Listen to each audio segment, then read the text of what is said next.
In this episode, we're talking about the biggest trend in the decorated apparel industry coming out of the ISS show in Long Beach 2017.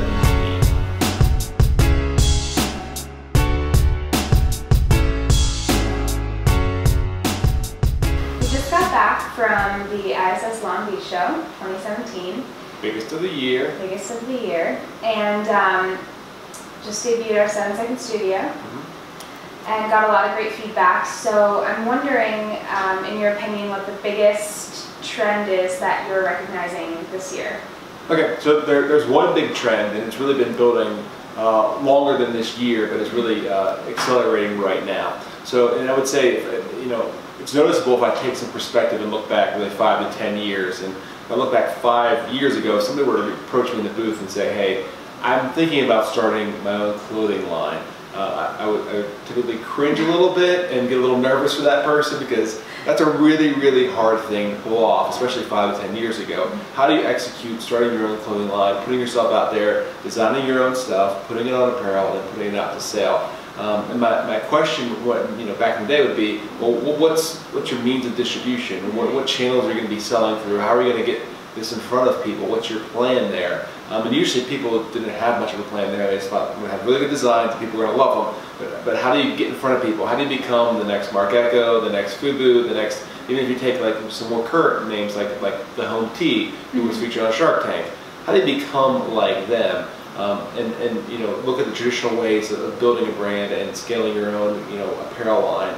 That's really, really hard to do. We've seen lots of people try and not execute that very well. So the biggest trend that I see, the biggest thing right now is that it's gotten a lot easier, and it's now accessible, and it's accessible through the marketplaces, particularly Amazon. So Amazon has opened the door up for people to be able to sell apparel, Etsy as well, and the other marketplaces that you can list product on for sale. Your ability to create design, take your content, curate it, put it on apparel, put it out there for sale, and get it in front of the eyeballs of people that want to see it and want to buy it. It's now possible for people to pull off. People are doing it left and right, and they're doing it really building around culture and around trends. So you'll find people that are interested in the fitness or the CrossFit scene, and they're making apparel that's specific to that, or they're into the breweries and the microbrewery trend, and they're making apparel specifically for that demographic, and they're able to get their product in front of those people through Amazon, because you shop on Amazon and I shop on Amazon, and so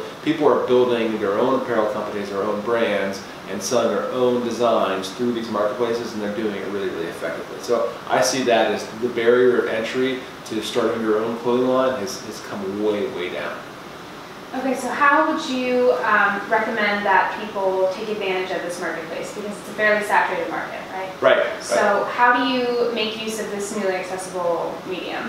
Yeah, so there's a lot of people on Amazon. How do you stand out? Well, first and foremost, you still have to have the chops to start your own clothing line. It has to be good design. If your design is hot garbage and nobody wants to wear it, I don't care where you list it, it's not going to be sold. Yeah, it's not going to do well. Right. So what you really need to do is start with good design. So if you have that, if you have access to good design, if you yourself are a good designer, then you got to start. But what I would say is focus your energy and resources in and around the marketplaces, and learn to be a practitioner on the marketplaces. Learn how they work, how the listings work, how to win the buy box on Amazon, learn the price points you need to be, make sure you're matching up into apparel, but focus on the marketplace. And then secondarily, in addition to the marketplace, I'd say focus on using Facebook and Instagram. Be good at getting to the demographics that are interested in buying whatever it is you're selling, and get good at marketing to them through Facebook and through social. Understand what dark posts are, how you can leverage those, and how you can get more eyeballs and more traffic to see your products on the marketplace. Now, do you have advice for somebody who maybe is just starting out and they don't know how or where to find the resources to learn these things, to learn how to do this? Yeah, the internet, right? So a couple things that you can Google right away, right? Start selling on Amazon. You'll find thousands of resources to do that.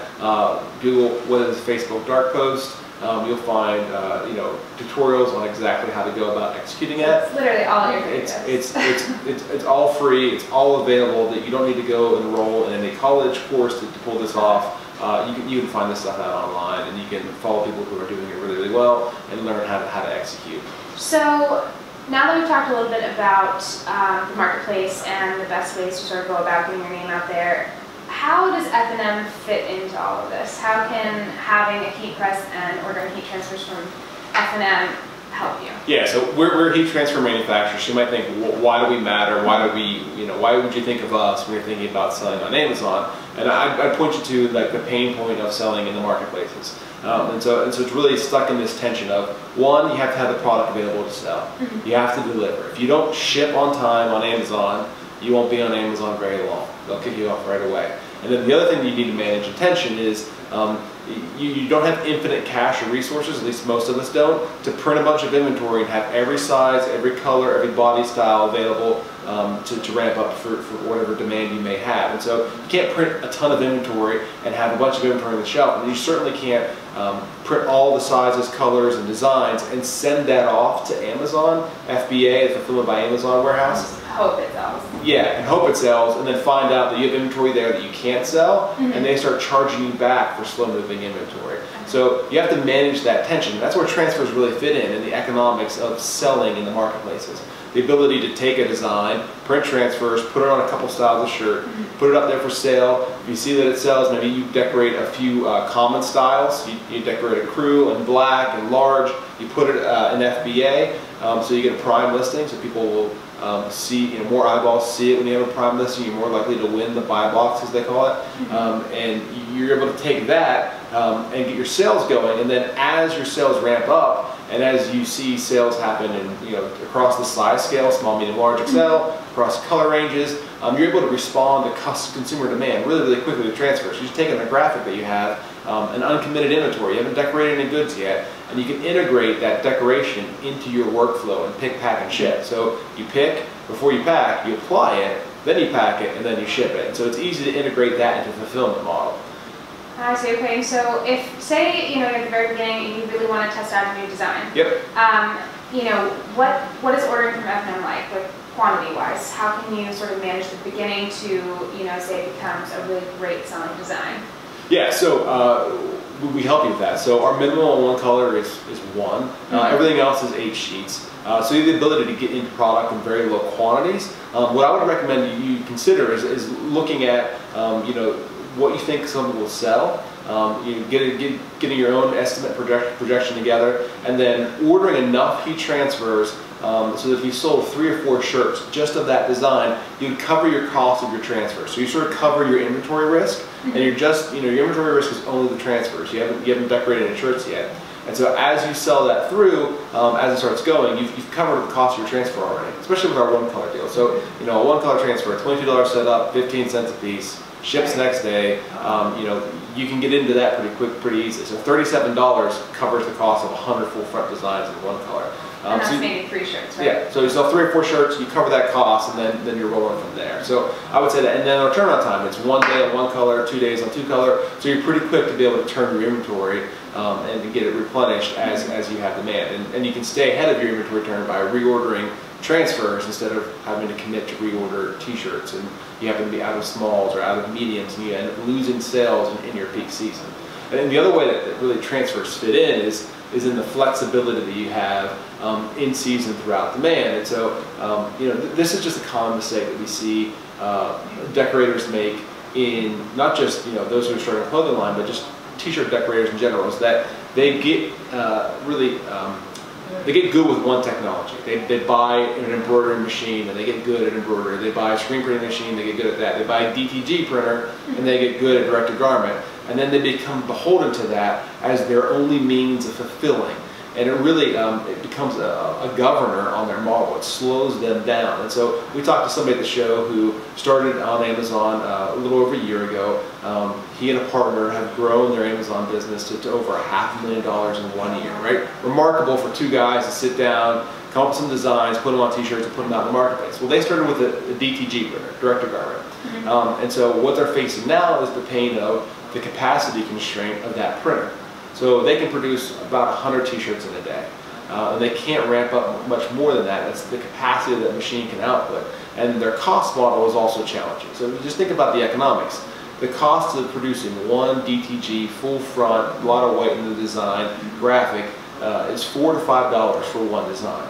The economics don't change. If you're doing 30 t-shirts, it's still $4 to $5 per t-shirt because most of your cost is in the ink and the time that it takes to print that in direct to garment. So they never benefit from the economies of scale. So think about it, if you were to get a design that becomes an evergreen, that sells over and over and over again, and you're DTGing that every time and paying $4 to $5 for every print, when you could actually move that to transfers, probably get down under $1 with a good selling design, and now you're saving $4 to $5 per print. You're saving $4 per print, and you sell 25,000 t-shirts in a year. That's $100,000, right? That's real money. That's economic changing money, right? It changes the structure of your business when you're able to drive that kind of profitability. So would I say to somebody to get out of DTG if that's how they got started? No. You can use DTG as a great test design. Print one, put it in the marketplace, see if it sells, respond to demand quickly with your DTG printer. But as you get sales going, as you see revenue and demand increase for a particular style, move to transfers and get in a better position to be able to fulfill. And think about the scalability of that. If you're capped at 100 pieces a day on a DTG, you can easily heat press at 7 seconds. You can heat press 400 to 500 t-shirts pretty comfortably in a day. And you think about scalability, to add an additional direct-to-garment printer, you're looking tens of thousands of dollars in an investment.